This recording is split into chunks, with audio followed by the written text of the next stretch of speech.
আওয়ামী লীগ এসে মববাজি কারে বলে শিখিয়ে দেবে। মবের রাজত্ব আমরা দেখছি। হ্যাঁ, এখানে আমি বলে আমার আমার বিবেচনায় আর কি এখন পর্যন্ত আমার মনে হয়েছে যে আওয়ামী লীগ এখনো তাদের কোনো ট্রাপে পা দেয়নি। তারা যে গৃহযুদ্ধ বাঁধাতে চায়, তারা যে পায়ে পা পা লাগিয়ে ঝগড়া করতে চায়, এখন পর্যন্ত আওয়ামী লীগ মুখোমুখি দাঁড়ায়নি। এটা মনে হয় একটা বুদ্ধিমানের কাজ। কিন্তু হুম। আপনার কাছে কি মনে হয় এই মবের রাজত্ব কবে নাগাদ শেষ হবে? আপা, এটা একটা কথা। মানে যে সরকার শুরু হয়েছে মব দিয়া, সে মব করবে। মানে ইউনুস যদি সুদ না খায়, এটা আমাকে অবাক করতে হবে না? তো ইউনুস মব দিয়ে আসছে, তো মব সে বন্ধ করবে, এটা হয় নাকি? না, সে বন্ধ করবে না, এটা তো আমরা বুঝেই ফেলেছি। হ্যাঁ, কিন্তু বন্ধ তো কারো না কারো, বিড়ালের গলায় কারো না কারো ঘন্টা তো বাজতে আওয়ামী লীগ হবে। আওয়ামী লীগ এসে মববাজি কারে বলে শিখিয়ে দেবে। আর কেউ না, বিএনপি করবে না। ওই ওই ওই ভরসা আশা কিছুই আমার নাই। তো আওয়ামী লীগ যে ধরেন যেভাবে করে তারা গৃহযুদ্ধ লাগানোর সব বন্দোবস্ত করেছে, এর মধ্যে আওয়ামী লীগ নামলেই তো তুমুল রক্তপাত হয়ে যাবে। অলরেডি তারা রক্তপাত করছে এবং তখন তারা সব দোষ আওয়ামী লীগের ঘাড়ে দেবে। আমার মনে হয় আওয়ামী লীগ খুবই স্মার্ট একটা মুভ নিছে। মানে ইউনুস অবৈধ, তার সকল সিদ্ধান্ত অবৈধ, উই ডোন্ট কেয়ার। এবং আওয়ামী লীগ যখন নামবে, আমি মনে হয় না যে ওইরকম ছেলেখেলা করে নামবে। আওয়ামী লীগ এতদিন পর্যন্ত নামে না কেন? আচ্ছা বলেন, আপা, আমি তো ছোট মানুষ, আপনি তো দেখছেন অনেক কিছু। এই যে ঈদের পরে আন্দোলন, এটা কি হয়েছিল? জোকস হিসেবে পরিণত হয়েছিল বিএনপির পক্ষ থেকে। তারেক রহমান আসবেন নভেম্বরে, কোন নভেম্বর? আমরা এটা ঈদের পরেই বলি, ঈদের পরে কোনো নভেম্বর হইলে। আওয়ামী লীগ এমন কোনো মুভ নিছে? নেয় না, এটাই আওয়ামী লীগ। আমি আওয়ামী লীগের লগি বৈঠার ওইটা দেখছি আমি নিজের চোখে। আওয়ামী লীগ কতটা ভয়ঙ্কর হইতে পারে এটা আমি দেখছি, এবং এটা হওয়া উচিত। আমিও ভয়ঙ্কর হব। এখন যদি মুক্তিযুদ্ধের ডাক আসে, আমি যুদ্ধে যাব। মানে হয়তো যুদ্ধে যাবো কি, মানে যাব, আমি যাওয়া উচিত। মানে এটা হয়তো অনেক অনেক বাইন্ডিংস আছে, ব্যক্তিগত জীবন, অনেক কিছু আছে, কিন্তু মুক্তিযুদ্ধে যাব না, এটা হইতে পারে নাকি? এবং আওয়ামী লীগের ব্যাপারে আমার প্রচুর অ্যালার্জি ছিল, কিন্তু এখন যেটা দেখি, দেখেন তাদের মুভগুলা, যে তারা এন্টারটেন করছে না ইউনুসকে। কারণ কি? তাদের বড় কোনো গোল আছে। আওয়ামী লীগ যেদিন ফিরবে, মবের গোষ্ঠী, এরা কোথায় যে পালাইয়া যাবে, মানে যাবে কোথায়, এটা আমার দুঃখ। এটা বলতে গেলে আমার খারাপ লাগে, যাবে কই? আমি তো পালাই গেছিলাম। মানে আমি যদি পালাইয়া বলেন, শেখ হাসিনাকে বলে পালাই গেছে, ওই হিসাবে আমিও পালাই গেছিলাম। আমি তো ইন্ডিয়া গেছিলাম বর্ডার ক্রস করে, যদিও জীবনে ঝুঁকি ছিল। কিন্তু ওরা যাবে কই? মানে ওদের পালাই যাওয়ার জায়গা নেই। এটা আমার কাছে খুব খারাপ লাগতেছে, বঙ্গোপসাগর ছাড়া। তৌহিদি জনতা নাম দিয়ে যে তাদের প্রকৃত পরিচয়টি আড়াল করছে কেন? তারা তো আসলে জঙ্গলি তৌহিদি বলতে পারেন, তো জঙ্গলি তৌহিদি গোষ্ঠী। তো তাদেরকে কেন শুধু তৌহিদি জনতা বলা হয়? তৌহিদি জনতা তো ভালো জিনিস। আপা, এটা তো আওয়ামী লীগ তাদেরকে ট্রাস্ট করছিল, তেঁতুলদের ট্রাস্ট করছিল। এটা তাদের ব্যর্থতা, এবং তারা আশা করি তারা বোঝে। আমার ব্যক্তিগতভাবে ধর্মকেন্দ্রিক ব্যক্তিদের উপরে আমার ঘৃণা আছে। ধীরে ধীরে আমি এটা কমাচ্ছি, এবং আমি ওইখানে নিউট্রালি হয়ে গেছি এখন এক প্রকার। কারণ আমি এই ইউনুসের আমলে যা কিছু দেখছি, মানে আমি একসময় নাস্তিক হিসাবে নিজেকে গর্ববোধ করতাম। ইউনুসে দেখার পরে আমার নাস্তিক হিসেবে আর গর্ব নাই। কারণ একজন মানুষ নাস্তিক হলে যে ভালো হবে, আমি এটা বিলিভ করতাম ইসলামের মতো। মানে একজন মুসলিম হইলে সে মুসলিম মুসলিম ভাই ভাই, নাস্তিক হইলে কেউ বুঝতাম, কিন্তু আমার ওই ওই ইয়া নাই। এটা সিরিয়াস কথা। এবং আমি ওই ওই এরপরে অনেক দেখেন আপা, তৌহিদি জনতা বা রাজাকার, আলবদর, আল শামস, এদের আচরণ কিন্তু সেম, একই। কোনোদিন কোনো রাজাকারের বাচ্চা বলছে আমি রাজাকারের বাচ্চা? গণজাগরণ মঞ্চে আমরা দেখছি কিছু কিছু রাজাকারের সন্তান তাদের বাচ্চা বললেন, তারা বলছিল যে আমাদের বাপদাদা রাজাকার ছিল, সরি, আমরা দুঃখিত।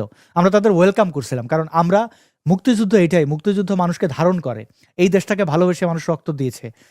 তো এইখানে রাজাকারের বাচ্চারা বা তাদের আশেপাশে কেউ কোনোদিন স্বীকার করবে এই যে মব, এই যে ধরেন এই যে তৌহিদি জনতা, তারা বলবে আমরা তো, তারা অন্য ব্যানারে আসবে, তারা সারা জীবন অন্য ব্যানারে আসছে।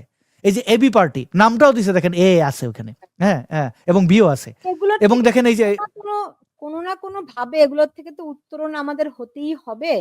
এখন যারা সুশীল, তথাকথিত সুশীল যারা, হ্যাঁ, তাদের ব্যাপারে কি বলবেন? তাদের ব্যাপারে আর বললেন না, তারা এমনি কষ্ট আছে।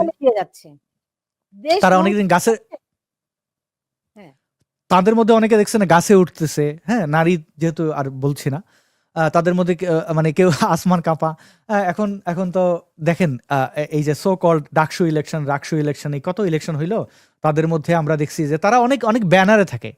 তাদের মধ্যে কারোর ক্লিভেজ দেখা যায়, কারোর মধ্যে মানে এরকম, মানে আপনি বুঝতে পারবেন না তারা দেখলে জামাত ইসলাম মনে হয়।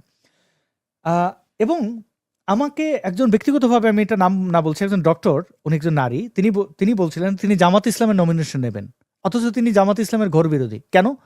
জামাত রিক্রুট করছে, তারা দেখাতে চায় যে যারা ইন্ডিপেন্ডেন্ট ওয়েমেন, মানে হচ্ছে যে যারা শাহবাগী না, হ্যাঁ, যাদের গোসল করতে বলা হয় না, মানে অর্থাৎ ইন্ডিপেন্ডেন্ট কিরকম, যে ওকে সবকিছু তো ঠিক আছে, হিজাবও পরে না, আবার মানে সেই নারীদেরকে জামাত টার্গেট করতেছে, এবং তারা পুরো আদর্শের বিরুদ্ধে হইলে তাদের নমিনেশন দেবে। কারণ কি? যে তারা দেখাইতে চায় যে আমরা নারী বান্ধব। যখন কেউ খুন করে, অপরাধ করে, তার মধ্যে অপরাধ প্রবণতা থাকে, সে কখনো তার নিজের চরিত্রে আসে না, সে বিভিন্ন চরিত্রে আসে। তো আমার মনে হয় যে জামাত বলেন, এই জামাত তো ঐতিহাসিকভাবেই তারা, এই যে দেখেন, এই যে সাদিক কায়ুম টায়ুম, এই যে সার্জিস, এই যে হাসনাত, এরা এখন পর্যন্ত বলতে পারে না আমি আওয়ামী লীগ করছি। আরে বেটা, ছাত্রলীগ করছিস তুই, গর্ব করে করলো, আমি করছি। তো তুই বলতে পারছ না, কারণ তোর ঝামেলা আছে, তুই তো ছিলি অন্য ধান্দায়। তো ধান্দায় যারা থাকে, অন্য রূপে থাকে, তারা কখনো বলতে পারে না। তো স্বাভাবিক তৌহিদি জনতা ওইভাবে আসবে। জি, আসাদুর, আমি শেষ করব, শেষ প্রশ্নটি আপনার করে। এই যে চরমপন্থারা, এই এই জঙ্গি গোষ্ঠী, এরা শেষ পর্যন্ত দেশকে কোথায় নিয়ে যেতে চায়? এরা ওইখানে নিয়ে যেতে চায় যেখানে হামাস নিয়ে গেছে গাজাকে। আজকে থেকে 2 বছর আগে, 3 বছর আগে গাজা, হ্যাঁ, ইসরায়েল অকুপাই করছে অনেক কিছু, এটা সত্য, তাদের সাপ্রেশন আছে, এটা সত্য, কিন্তু তারা তো ভালো ছিল। হুদার কামে খোঁচাইয়া তাদের বোমা মাইরা এখন ইসরায়েল কি জিনিস বা ইহুদিরা কি জিনিস, এটা পৃথিবীর জন্য নির্মম সত্য কথা। আমি এমন হ্যাডাম দেখাবো না যেটা আমি করতে পারবো না। তুই ভাই খেলাফত চাষ করে ফেল, কিন্তু এই জন্য তুই মানুষকে ক্ষতি করে কেন? মানে তারা কি চায়? তারা চায়, তাদের মূল একটা উদ্দেশ্য আমি বলি, এই বাংলাদেশে আমি মনে করি ভূমিপুত্র ভূমিকন্যা হিসাব করলে হিন্দু, এরপরে বৌদ্ধ, কিন্তু এখানে আমরা মানুষরা আসলে পলিমাটির দেশে গড়া, সরল। আমি যতই বলি আমি আমার দেশের মানুষকে অনেক ক্ষেত্রে অপছন্দ করি, কিন্তু আমি এটা জানি যে তারা, আমার একটা সিচুয়েশন হয়েছিল কয়েক মাস আগে, আমি সেখানে মারা যাচ্ছিলাম, এবং আমার সারাউন্ডিংসে যারা ছিলেন তারা কেউ বাংলাদেশি ছিলেন না। আমি বিশ্বাস করি ওখানে মামুনুল হক থাকলেও সে আমার 1 গ্লাস পানি দিত, আমি পানির কারণে মারা যাচ্ছিলাম। তো সেটা কেউ নোটিস করে নাই, কারণ তারা আমার মানুষ না। আমি কেন বলি, আমি অনেক সময় বলি যে আমি বারবার, এখনো আমি স্ট্রংলি বিলিভ করি, আমি আমার উপত্যকায় ফিরে যাব, আমি আমার দেশে ফিরে যাবো, কারণ আমি আমার মানুষের কাছে থাকতে চাই। তারা খারাপ, কিন্তু তারা এত খারাপ না, অনেক ক্ষেত্রে তাদের উদারতা আছে। দেখেন, বাংলাদেশে তৌহিদি জনতা, খিলাফত, এগুলো হয়েছেই ভারত বিদ্বেষের কারণে, অথচ এই দেশ আমার, এই ভারত আমারও ছিল, এই কলকাতা আমার রাজধানী ছিল, এই আমার পূর্বপুরুষ, আমার বাবার পূর্বপুরুষ পুরোটাই হচ্ছে যে হিন্দু ভারত ছিলেন। বিদ্বেষ, আমার মনে হয় আওয়ামী লীগ এখানে একটা বিরাট বড় ব্যর্থতার পরিচয় দিয়েছে। কারণ তারা ভারতের কাছ থেকে যত জিনিস আদায় করেছে, বাংলাদেশের কোন সরকার কোনোদিনও সেটি পারেনি। বিনিময়ে ভারতকে কিছুই কিন্তু দেয়নি, নাথিং, দেয় নাই আমাকে। নাথিং। মানে মেইন স্ট্রিম কয়েকটা সংবাদ মাধ্যম ভারতের, আপনি ভারতকে যদি কিছু দিয়ে থাকে, সেটা শেখ হাসিনা দিয়েছেন সেন্স অফ সিকিউরিটি। তিনি বাংলাদেশের ভূমি কোন জঙ্গি গোষ্ঠীকে ব্যবহার করার অনুমতি দেননি, অনুমোদন করেননি। কিন্তু বাংলাদেশ থেকে, ভারত থেকে শেখ হাসিনা 10,000 একর জমি এনেছে, বেশি, যে কারণে ভারতের মানচিত্র বদলাতে হয়েছে, সংবিধান পর্যন্ত বদলাতে হয়েছে। শেখ হাসিনা সমুদ্র জয় করে, সমুদ্র জয়, হ্যাঁ, ইয়েস, সেই সমুদ্র যে আমাদের এখন গলার কাটা, মানে সেই সমুদ্রের খনিজ সম্পদ, ব্লক, এগুলি এখন অন্যান্য দেশ চায়, তাই না?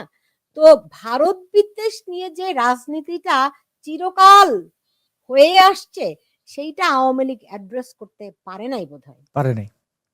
আমাকে ভারতের মেইন স্ট্রিম কয়েকটা সংবাদ মাধ্যমের, আমার কিছু ফ্রেন্ড আছে, আমার নিজের কারণেই তাদের সাথে পরিচয় হয়েছে, আমি এক্সিটের ব্যাপারে, তো তাদের সাথে আমার 5ই আগস্ট পরবর্তী অনেক কথা হয়েছে। তাদের সবার একই মন্তব্য যে শেখ হাসিনাকে ভারত বিশ্বাস করেছিল, শেখ হাসিনা বিশ্বাসের মর্যাদাও রেখেছেন, ভারতের কোনো সহিংসতা উনি রক্ষা করেছেন, মানে থামাইছেন, এই যে উলফা টুলফাকে অস্ত্র দেওয়া, তারেক জিয়া যেটা করছে।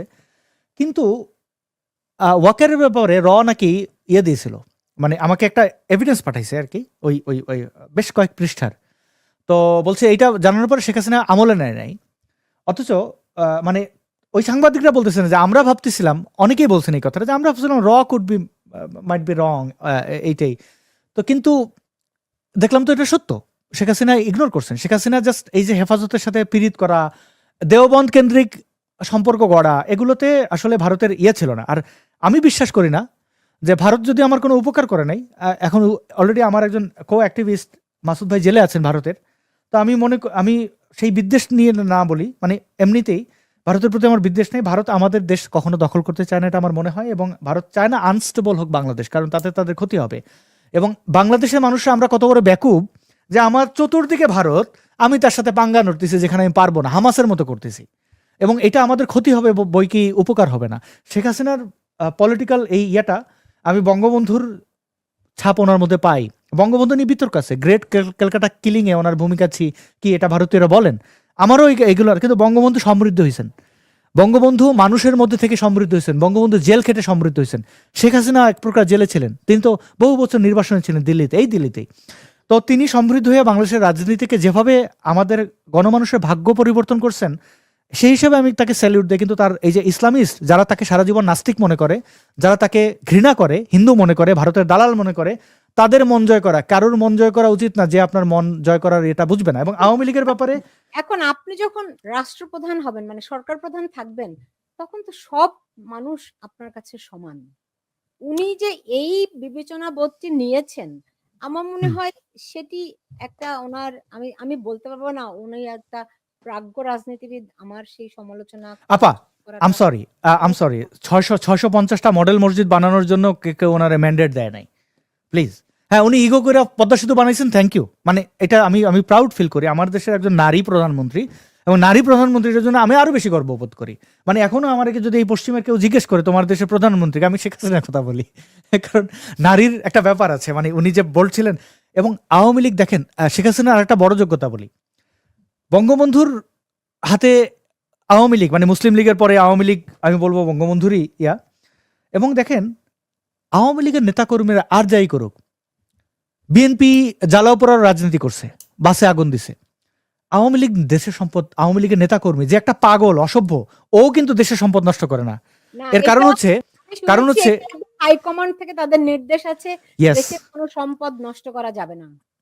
শেখ হাসিনা অর্জন করছেন, গড়ছেন। তো এই হাইকমান্ডে এটা এটা নিয়ন্ত্রণ, তুমি যদি এইরকম একইভাবে দেখেন, বাংলাদেশের মানুষের মধ্যে অনেক অভদ্র লোক আছে, তাদেরকে যদি এইটা দিয়ে নিয়ন্ত্রণ করতে পারেন যে তোমরা ভাঙাভাঙি করবো না, আমরা গড়বো দেশটা, যদি উনি বলেন ওনার বাপের দেশ, আমি স্ট্রংলি ওনার সমর্থন করি, ওনার বাপের দেশ, বঙ্গবন্ধুর দেশ, আমারও বঙ্গবন্ধু, আমারও মানে ওই হিসাবে আমারও বাপের দেশ, কারণ আমার আমার বাবাও বাপের দেশ ছিলেন। বঙ্গবন্ধু, ইয়েস। হ্যাঁ, শুধুমাত্র স্থপতি, আমি বঙ্গবন্ধুকে যত বঙ্গবন্ধু বাংলাদেশের জাতির পিতার চেয়ে বেশি স্থপতি বলতে চাই। মানে স্থপতি যে এটা করছেন, যে আমরা আমাদের বাপকে কি বলি, বাপের উপর রাগ করি, অভিমান করি, গালাগালি করি অনেক ক্ষেত্রে, মানে হয়তো করি না, কিন্তু তাও তো বাপকে অন্যভাবে একটা ইয়ে করি, মানে যে পিতা হিসাবে একটা ব্যাপার থাকে না, যে তো বঙ্গবন্ধুর কন্যা উনি যে কাজটা করছেন, যে উনি যে বঙ্গবন্ধু যেভাবে এই বাংলাদেশটাকে করছেন, কল্পনা করছেন, ওনার মধ্যে রাজনৈতিক দূরদর্শিতার অভাব যা সব পূরণ করে ফেলে